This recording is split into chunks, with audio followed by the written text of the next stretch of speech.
Hi fam, I am Chef Leah Dibernardo. Welcome to At the Table, our new weekly podcast where we invite thought-provoking guests to gather around the table to talk about good food, community, and everything in between. My pup Remy and I are happy you're here.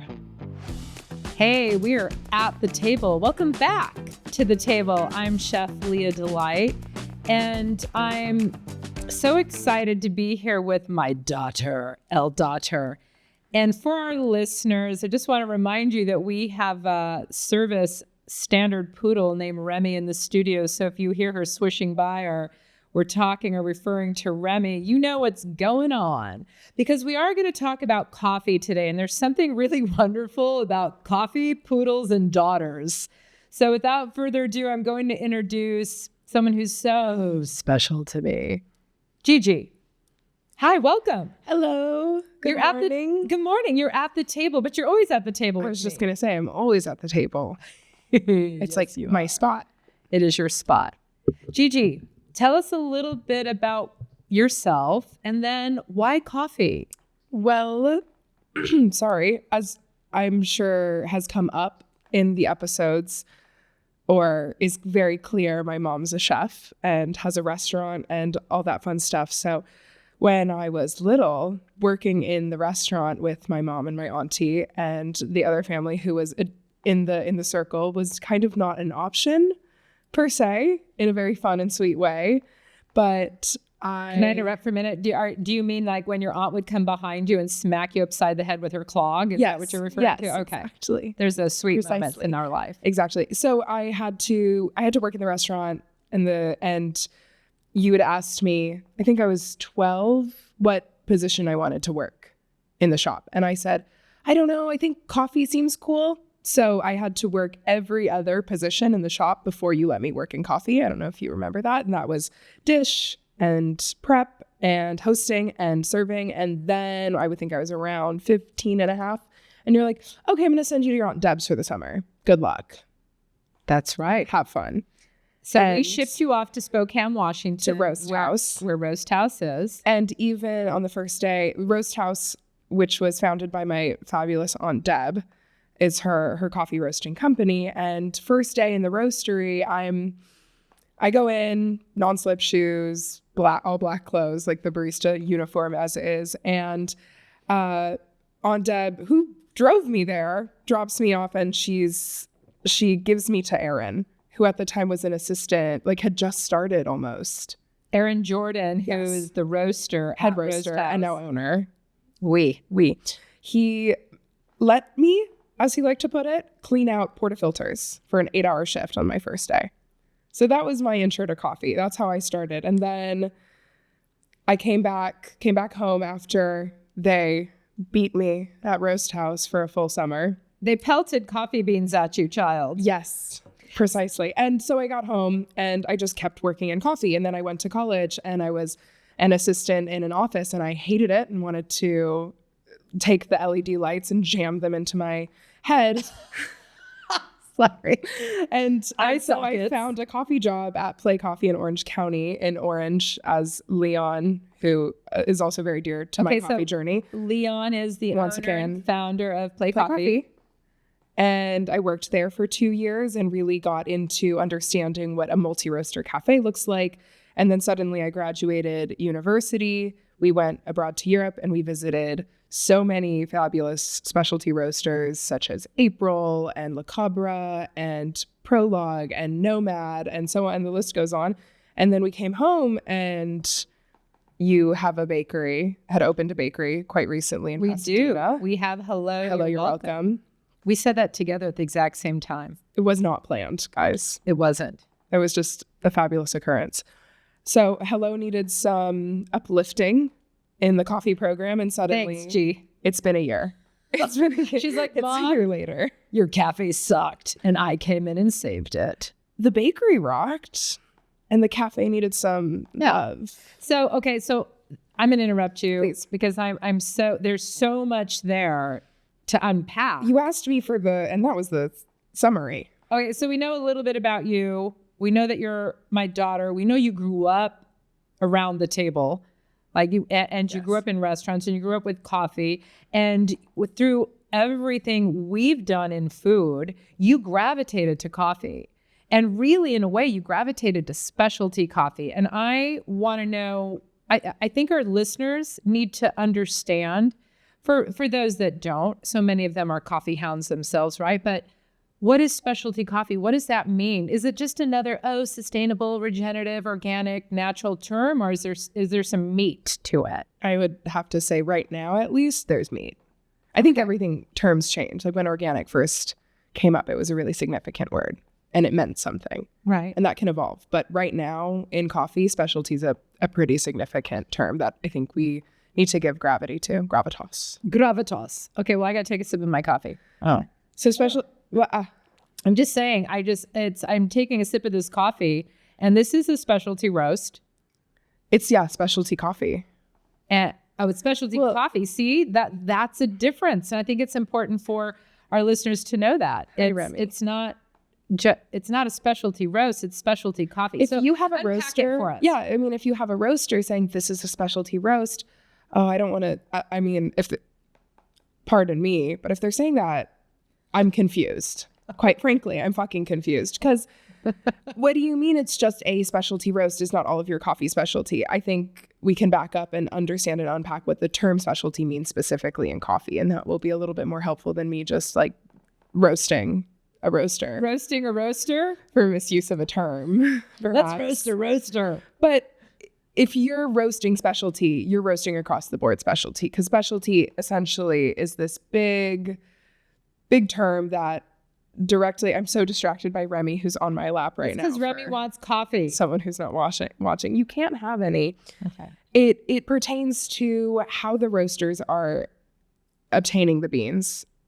Specialty coffee will pretty much always refer to roasters who are getting their beans through a direct trade model. It pertains to the roast style specifically, and I would say those are the three major things that we're looking at. Okay, so you just said three things that pertain to specialty coffee. You said direct trade. Yes. Fair trade? Direct trade and fair trade are going to be together. What's the second thing? Roasting style. A roasting style. And? Maybe I only said two things. And? I don't know. I think you said two things. I said two things. Okay, so I'm stopping us because I really want to be clear on that. I think it's specialty coffee is always going to have a special attention to origin. Right. So let's talk about direct and fair trade, because again, right, there's all these terms.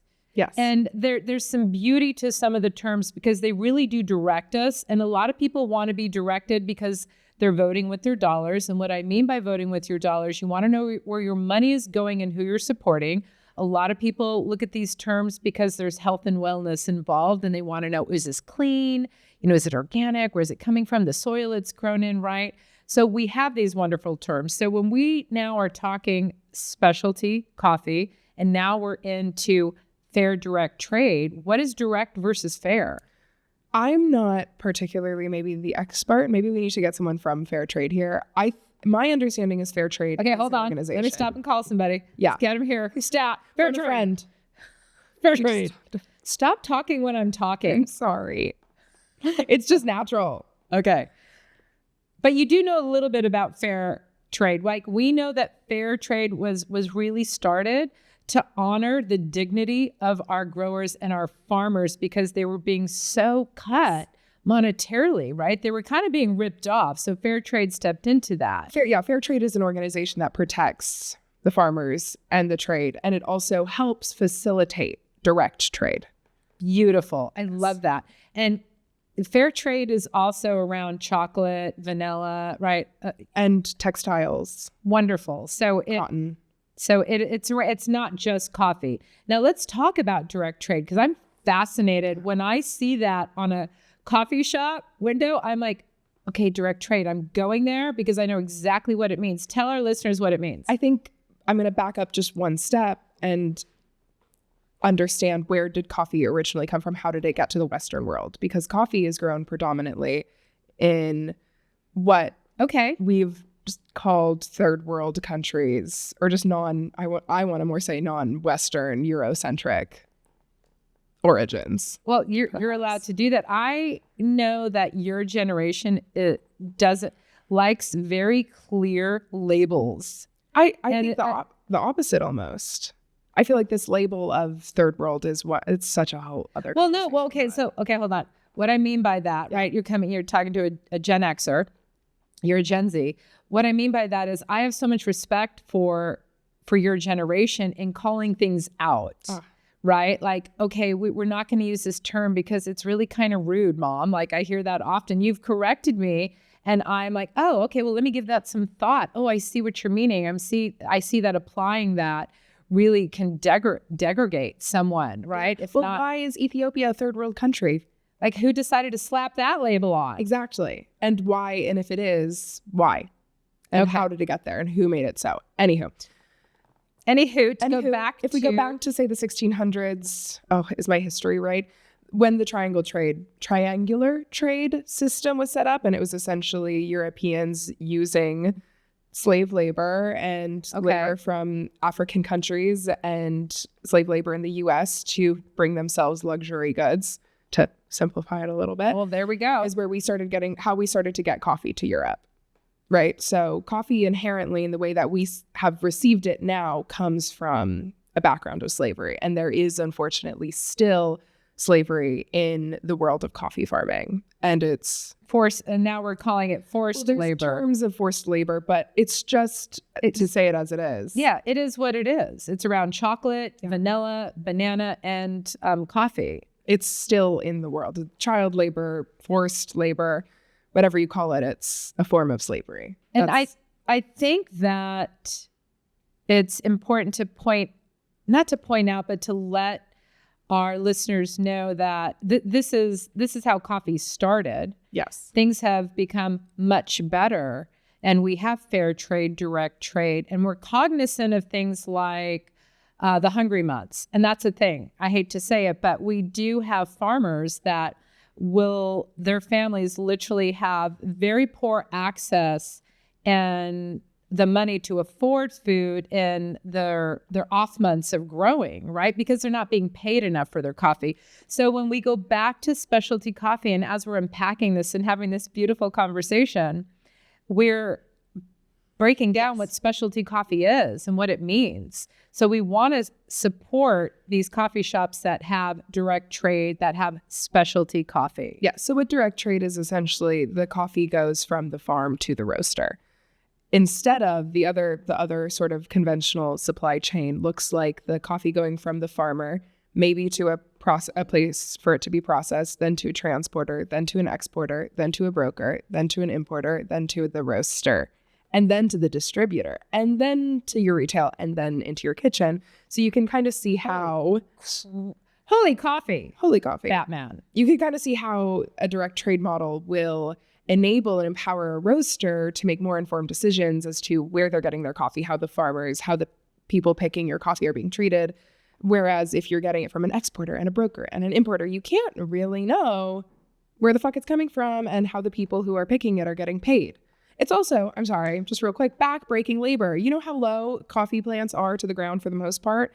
You have to bend over and individually pick off these plants. And I want to move on a little bit from just the picking and the trade, but I think it's important that we understand how significant it can be for a roaster to take the time.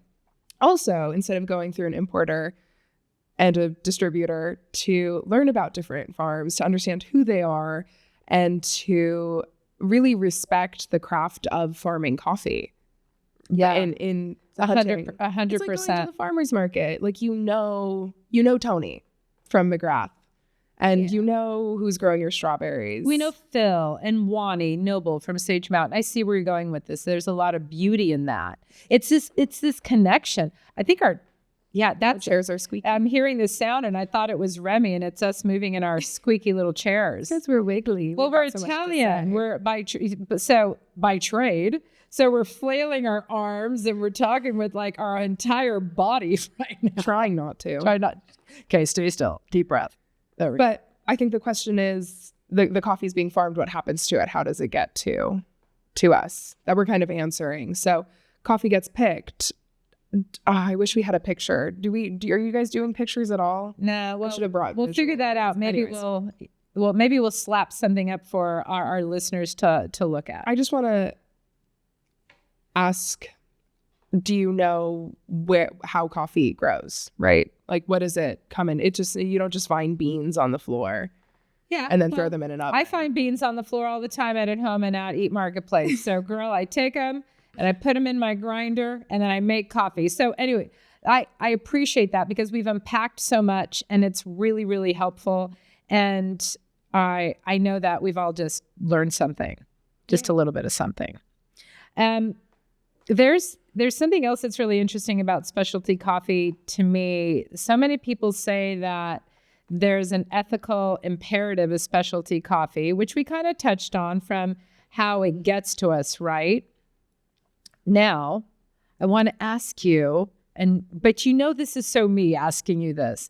Are there any hidden health dangers in coffee? I think this isn't particularly the area that I'm the most studied on. So I would definitely point towards SCA, Specialty Coffee Association, for further studies because I'm all about doing your own research. What I'm talking about. I know, but I'd like to provide resources. Okay, fine. Okay. But mold. Mold is your big bitch. Mold spores in coffee. In coffee. And it's because coffee will sit, right? And it like wheat, like having all those little granular insets, right? When it sits and it has moisture. Wait. I don't want to demonize coffee resting too much because I just want to point out the difference between rested coffee. So obviously, the coffee sitting in a warehouse. Yes. So we're talking about coffee that is okay. I'm not going to go. Years over right. Months. It's sitting so you get mycotoxins. Am I saying the right one? I see. This is where whatever, kid. Just go with your mom. Just say yes. Yes. All right. Good girl. All right. So that's where you can get this mold in coffee. And this is really important for everyone to know when roasters tell you, don't worry, we just roast the mold out. You cannot roast the mold out of coffee. So let's just be really clear about that. I know this isn't your favorite topic to talk about, or, my whole clean, mold-free coffee. And I know you appreciate it, but thank you for going there with me. Because there is a holistic benefit, kid. There is it's not where I'm the most knowledgeable in. And I know, and I respect that. You're such a good girl, Gigi. Tee-hee. Well, is there anything else you want to... Oh, wait a minute. Wait. I say if there's anything else you want to talk about with coffee, but tell us your favorite drink right now. You've got such a freaking crazy... Well, no, you're going in totally the opposite direction. I know, I am. But I want to talk about your favorite coffee right now because it's you have a specific roaster that's out of Paris that you love. Well, there's people... But you're just jumping... I totally just jumped because my brain went there. Well, there's people possession in Paris who I'm kind of obsessed with. You are, yeah. And I just got really excited. There's something because I know that they do the same thing as Roast House does with coffee and how clean their coffee is. They don't. Well, yes, and they're on a direct trade model. Yeah. But what's really beautiful about approaching different roasters is you get different. It's like going to a different restaurant. You're gonna get different food. I love that. Yeah. I'd never even thought to think that way in regards to different roasters. That's bitchin'. Yeah. I mean, if you go eat, I'm blanking on every restaurant I've ever liked. If you go eat at one restaurant with one chef, you're going to get a different meal than if you go to a different restaurant with a different chef. It's kind of obvious to me. But it's not obvious to our listeners. I mean, I just learned something. So I think that's so cool. So give me your top 3 roasters right now. That's evil. Okay. I don't mean favorite all time, but I mean that you're drinking right now that just stands out and you're like, oh my gosh, this is so good. I think not just drinking, but drinking and consuming in I sound like such an intellectual hag right now. You're just you just had the biggest dork moment. You were like, Cool Roast Curves. They're Orange County. I want to say Noah's based in Fullerton. Noah's cool. Noah's cool. He's fantastic. He uses his platform. I think he's got so many followers on Instagram, but he uses his platform to highlight unethical practices in farming, not only farming, but in roasting, not only roasting, but for baristas. So in the coffee industry here, and what baristas experience, like unfair labor practices. So I think what he's doing is really cool. He has these, if you're in the OC area, he has these summer, what does he call them? Recession lessons. I'm blanking on the specific term. Recession, as in we're having a recession? Yes, but Wow. he has these talks in a backyard, and he serves free cold brew and usually pastry, and gives a little chat about what's going on in the coffee world right now, and I'm tariffs geeking out right and now. Okay. tariffs and labor, and what are the effects of ICE's presence in Southern California on the coffee industry. Oh, on the coffee industry in particular. That's interesting. I didn't think to tie ice and coffee together. So we'll have to talk about that in another episode. Bring Noah in. Oh, that's a great idea. Okay, so for everybody listening, But Cool Roast Curves, sorry. and even watching, I just want you to know we're going to post more about Cool Roast Curves, so you can maybe go to one of these backyard recession meetups. Yes. Okay, And keep going, kid. Well, so he's just dropped 2 really funky coffees. One is a berry. Oh, I wish I had the name on the top of my head. One is berries and one is watermelon. The watermelon's an anaerobic, and it's just fucking juicy and crazy and funky. And it's like, reminds me of kombucha and orange wine, and I really dig it. So Can I ask you what do you mean when you say anaerobic in regards to coffee? well, that's a whole other spiel. But you have to tell our listeners, you can't just drop some specialty name. We should have talked about processing like Okay. 10 minutes ago. Don't give me a hard time because I can slap you with my clog.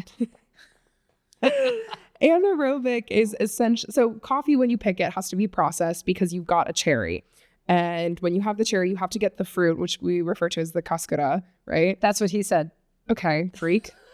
Off of the bean in order to have a bean to roast. So Okay. there are many ways to do that. The big ones you're going to see. So when you see a bag of coffee, you'll see washed or natural. What is your damage today?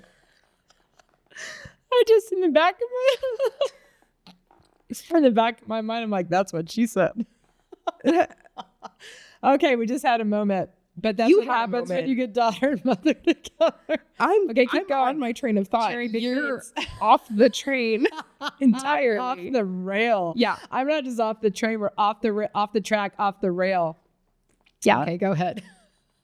You've got washed it. So when you see a bag of coffee and you see washed, natural, anaerobic, honey, what it's referring to is how was the fruit removed from the bean, right? Okay, gotcha. The fruit, the mucilage, etc. She's got like tears in her eyes from laughing, and I can't look at her right now. You guys, because I'm just sorry. gonna You guys. I was cracking laughing up. so hard and I was trying to conceal it. I didn't laugh because the joke wasn't that good.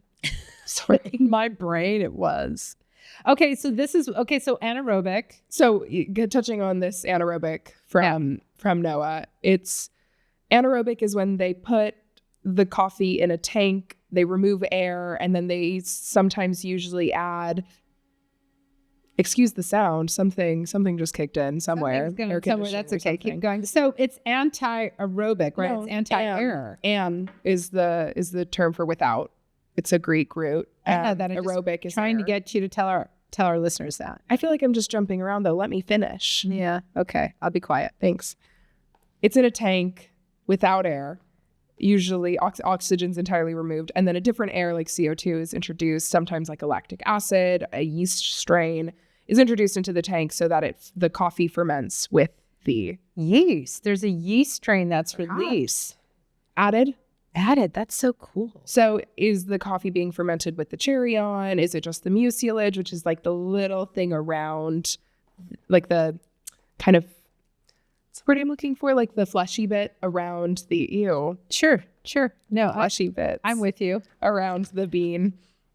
What is it being fermented with? So those things, those sugars from the sugars from the sugar, the sugar from the fruit will also be a part of the fermentation process. Or are you putting a washed coffee into the tank and fermenting it with like a lactic acid or something like that? So it's interesting because every time I just want a quick explanation about something in coffee, there's so many layers to it, which is the beauty of coffee, which is where we're getting all this flavor. So Noah, you just said it's a anaerobic, but then you said berry and watermelon. Those are just flavor profiles, right? They're not actually taking watermelon and putting it in the the roasting process?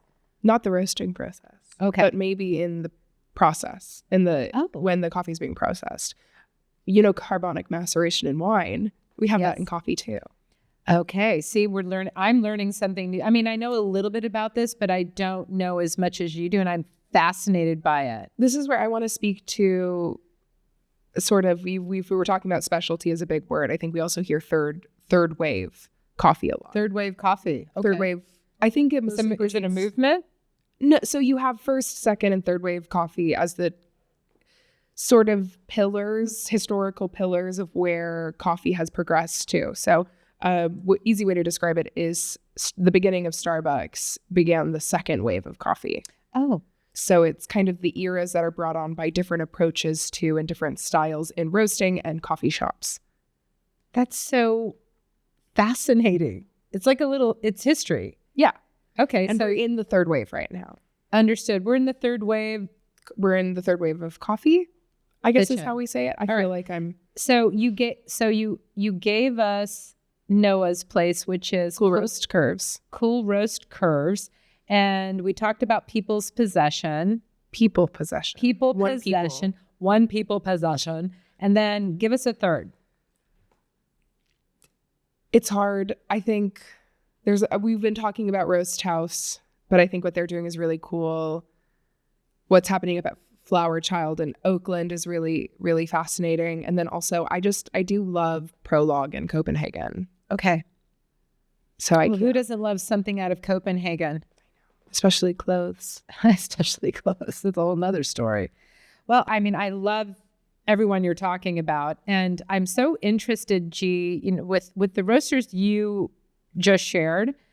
Can we talk about processing a little bit? I mean, processing goes back to the farm. Right. So to the terroir or to the picking? What we mentioned with the fruit, you have to get the fruit off the bean. Oh, okay. So I think the question a lot of people have is, when I look at a bag and it says washed, like, who's washing my coffee? What does that mean? Or natural? Like, natural is a good one. Natural does not mean the same thing in coffee that it does in regards to fruit. Okay. Right. These words that you see a lot of are honey. There's no honey in your coffee. Wait a minute. Okay. When you say honey, it's honey washed. No. Isn't that okay? So explain it. So you've got washed, natural, honey process, carbonic maceration, and anaerobic that we talked about as the kind of major processings, ways to get the fruit off the bean. When you've got the coffee at the farm, it's been picked, they're going to get the fruit off the bean there. It doesn't go to the roaster fruit on. The roasters get green coffee. Oh, yeah. Okay. See, another thing. Yes. I'm sorry. I keep moving around and my chair is just farting. The chairs are farting at us. They're farting at us. So let me see. Okay. So natural coffee, you've got all the fruit laid out on a big bed, essentially. These kind of...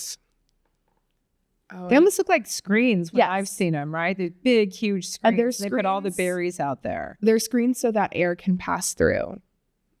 That I didn't know. So mold doesn't grow. This is interesting. So when you see a video or a documentary on Coffee Y'all, and you see all these beautiful bright red cherries, because that's what they are, right? They're laid out on yellow or yellow on these screens. And I just learned that the reason that they're on these screens is so air can pass through and around. Yes. That's so cool. So when they're processed naturally, they're laid out on these screens and then raked, usually in order to... Why do they rake them? I was going to say, to give them the same exposure to sunlight and rest. So they're churning them. They're turning them. Dude, this is like baking. This is the same thing as being in an oven. Yeah.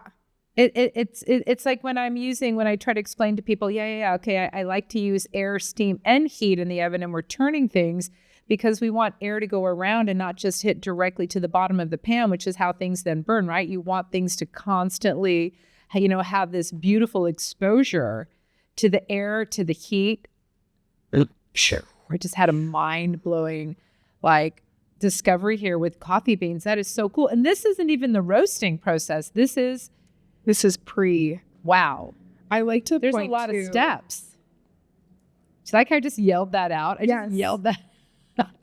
Sorry. I like to point to Cafe Imports. They have a really great video. They have great videos that walk through the different steps of the processes. So you've got natural, which again, it's laying out on these beds, and then they pass the coffee, the fruit through hullers after it's been fully dried, which is about, it depends. You said hullers, so is that basically taking maybe the outside layer of the coffee bean off? So not the bean, but they're taking the fruit off of the bean, separating the bean from the fruit. Oh, I have to remember this is a fruit, right? This is a berry, so we're trying to get to the core of it. We're trying to get to the bean, yeah. To the bean. Yes. Okay. Because the anatomy, I want to make sure, Remy shakes. Hi, Remy.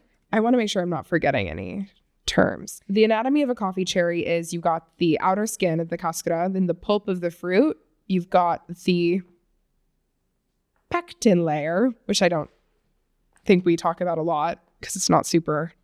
Yeah, so you have all these different layers. The parchment, which is the kind of hole if you ever pass your coffee kind of like through. a paper, right? Yeah. Yeah. With the stuff that flies off your coffee and your when you're it's on grinding it. gooseberries too. We have that big green paper around that orange cherry. Yeah, it's so cool. And then you've got the silver skin and the bean. Okay. Yeah.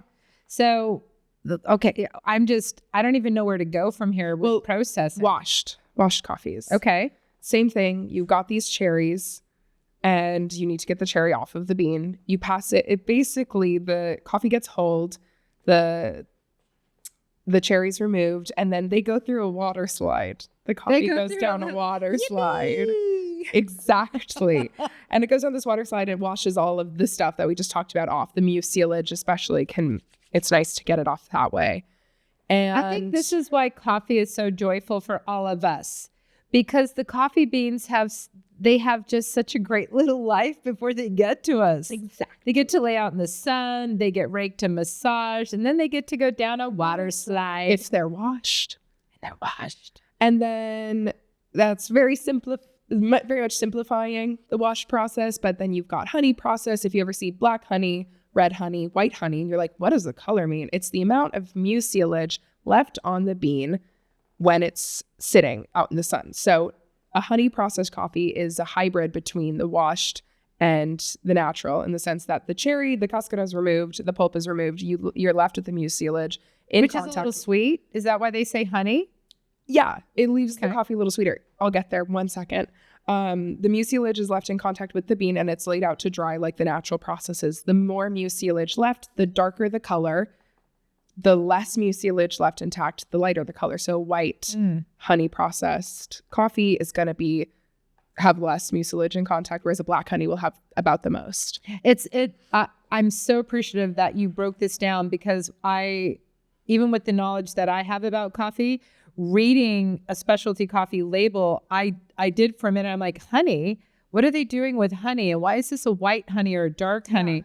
So now we know when we're reading these labels what it means. And then what does that do? So we talk a lot about the tasting on bags. What's the taste profile? Can I grab that bag of roast house real quick? No, I can't. She won't let me stand up. No. Okay. We're on a podcast, girl. You got to sit down and talk. They've got bags of coffee behind us. We do have bags of coffee. But if you see that bag with the red label on it, you'll see bags of coffee, and I'm sure you go, why is there cherry in my coffee? Why is there gummy bears? Who says? Okay. Who says?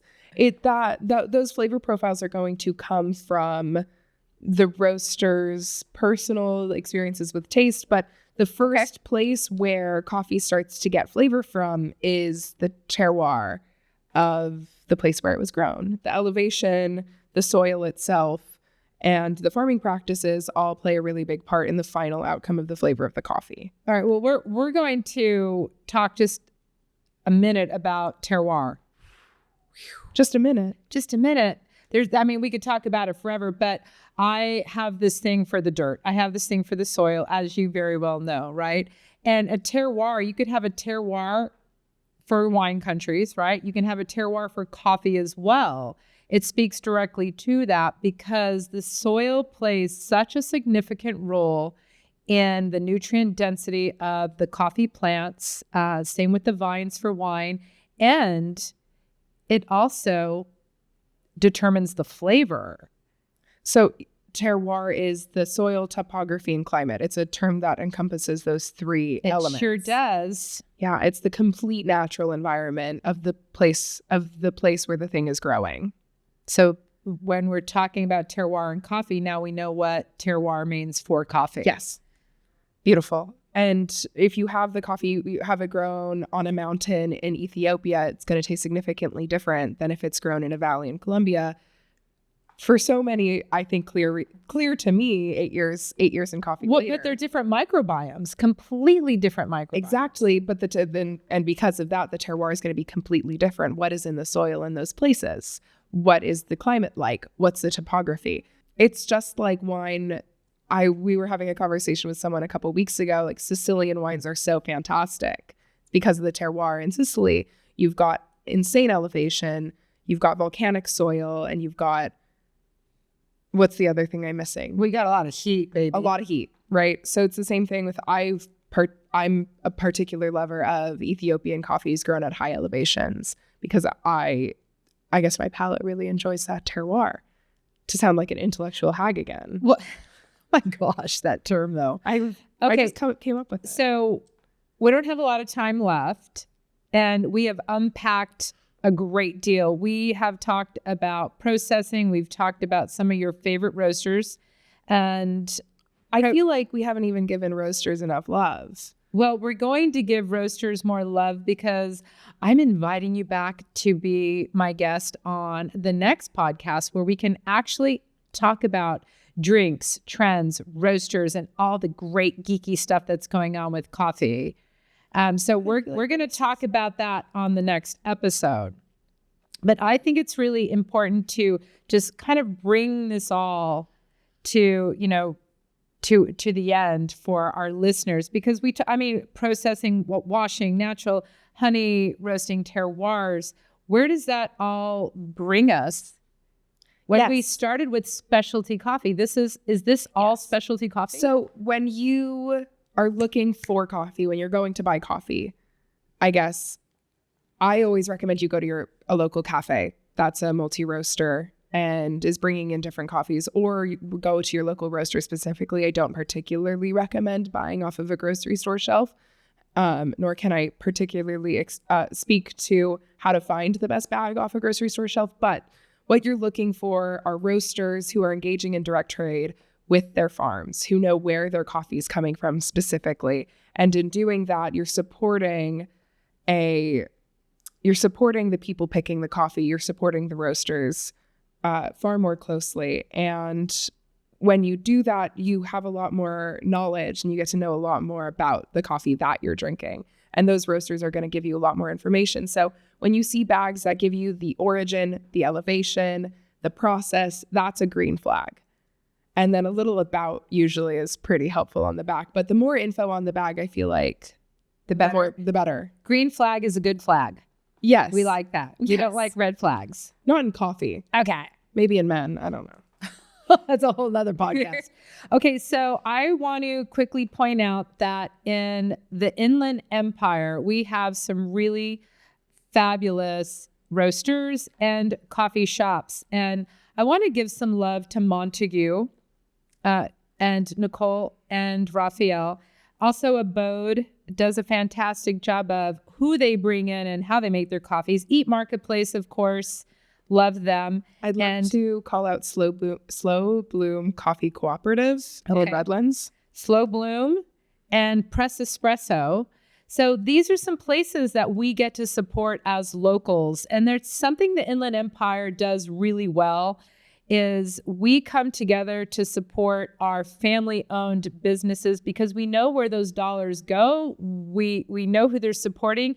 And not only that, when we support small and local, all of those dollars are going right. Those tax dollars are going right into our schools. They're going right into our local nonprofits. They're going right into our, supporting our farm land. Believe it or not, that is a thing. So I'm going to urge you to stay away from the big. What are they called?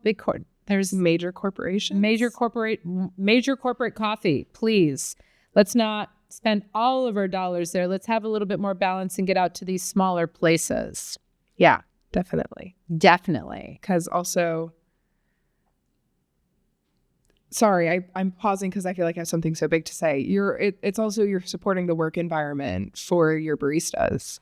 Slow Bloom is a great example of that in particular because they're a co-op, and so they're owned entirely by their crew.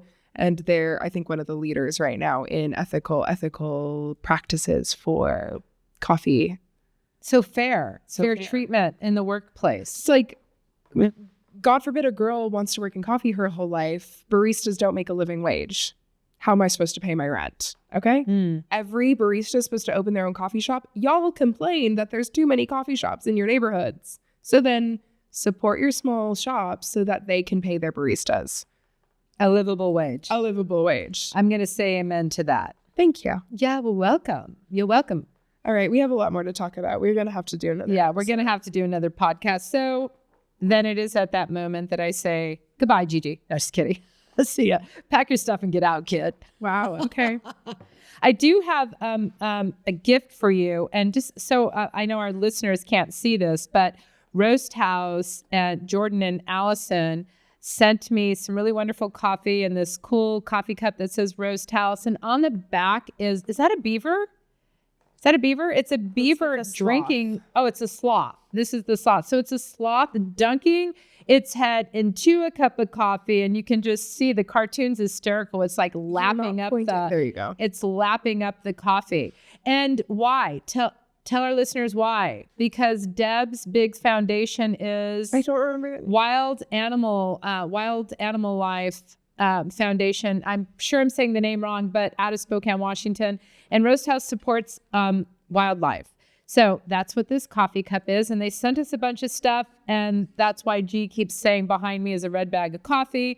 But thank you to Roast House and Gabrielle. Hi. Which is your given name, Gabrielle Rose Dibernardo. I love you so much.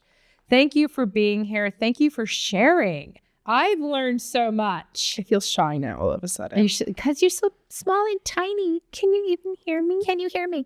All right. So y'all, I just want to say what I always say at the end of conversations at the table. Every meal shared is a conversation started.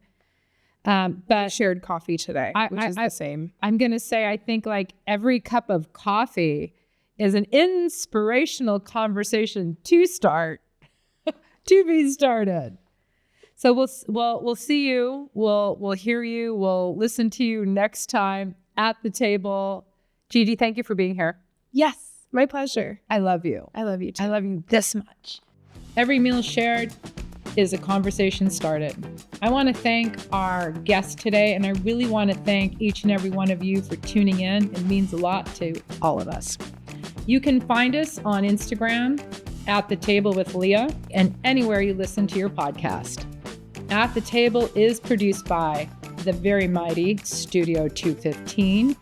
Programming manager, Nate Marriott, our awesome studio manager, Brian Umali, and the gorgeous show producer, Miss Mari Fuentes. Thanks for being here.